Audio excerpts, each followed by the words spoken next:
Hello दोस्तों। आज हम आपको कोयले का टुकड़ा शिक्षाप्रद कहानी सुनाने जा रहे हैं। आशा करते हैं आपको पसंद आएगी। अमित एक मध्यम वर्गीय परिवार का लड़का था। वह बचपन से ही बहुत आज्ञाकारी और मेहनती छात्र था।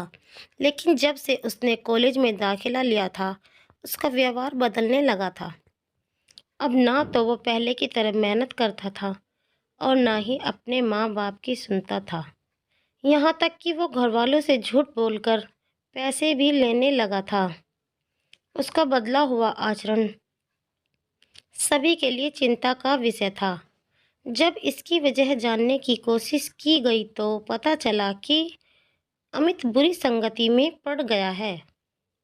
कॉलेज में उसके कुछ ऐसे मित्र बन गए जो फिजूल खर्ची करने, सिनेमा देखने और धूम्रपान करने के आदी हैं। पता चलते ही सभी ने अमित को ऐसे दोस्ती छोड़ पढ़ाई लिखाई पर ध्यान देने को कहा। पर अमित का इन बातों से कोई असर नहीं पड़ता। उसका बस एक ही जवाब होता, मुझे अच्छे बुरे की समझ है। मैं भले ही ऐसे लड़कों के साथ रहता हूँ, पर मुझ पर उनका कोई असर नहीं होता। दिन ऐसे ही बीतते गए और धीरे धीरे परीक्षा के दिन आ गए। अमित ने परीक्षा से ठीक पहले कुछ मेहनत की, पर वो पर्याप्त नहीं थी। वह एक विषय में फेल हो गया। हमेशा अच्छे नंबरों से पास होने वाले अमित के लिए ये किसी जोरदार झटके से कम नहीं था। वह बिल्कुल टूट सा गया। अब ना तो वह घर से निकलता और ना ही किसी से बात करता था। बस दिन रात अपने कमरे में पड़े कुछ सोचता रहता। उसकी यह स्थिति देख परिवारजन और भी चिंता में पड़ गए। सभी ने उसे पिछला रिजल्ट भूल जाने और आगे से मेहनत करने की सलाह दी। पर अमित को तो मानो सांप सूंघ चुका था। फेल होने के दुख से वो उभर नहीं पा रहा था। जब ये बात अमित के पिछले स्कूल के प्रिंसिपल को पता चली तो उन्हें यकीन नहीं हुआ। अमित उनके प्रिय छात्रों में से एक था और उसकी यह स्थिति जान उन्हें बहुत दुख हुआ। उन्होंने निश्चय किया कि वो अमित को इस स्थिति से जरूर निकालेंगे।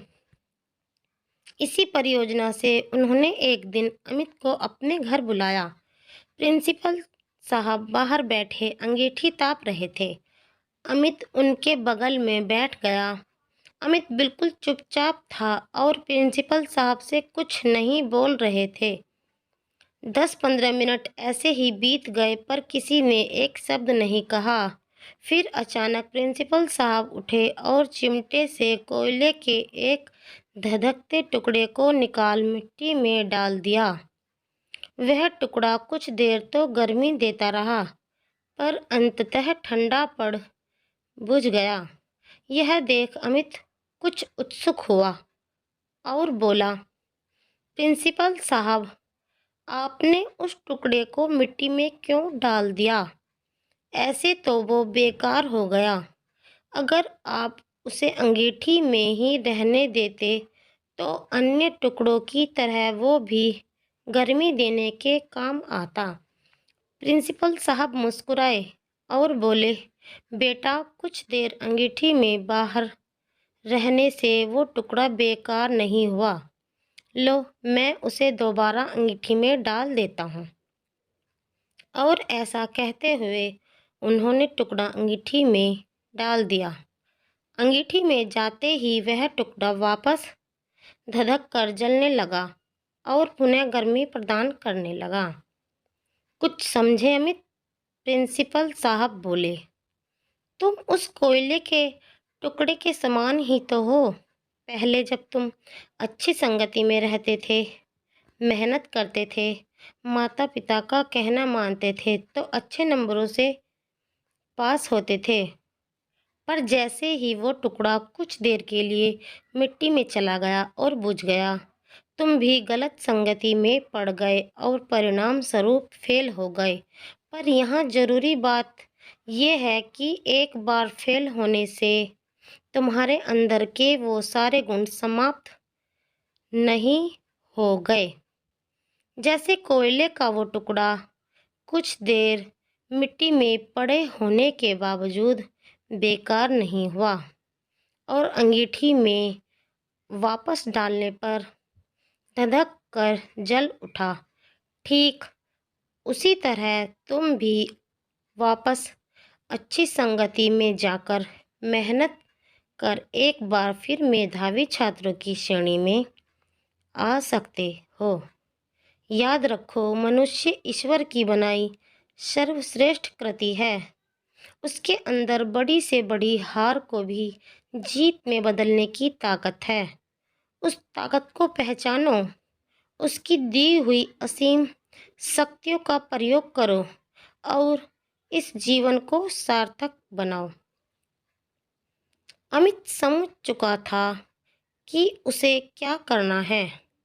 वह चुपचाप उठा, प्रिंसिपल साहब के चरण स्पर्श किए और निकल पड़ा अपना भविष्य बनाने। तो दोस्तों, इस कहानी से आप लोगों ने क्या सीखा, हमें कमेंट बॉक्स में ज़रूर बताएं।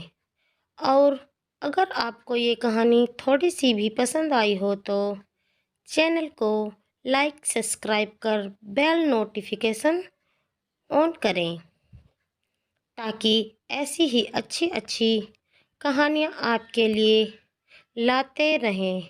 धन्यवाद।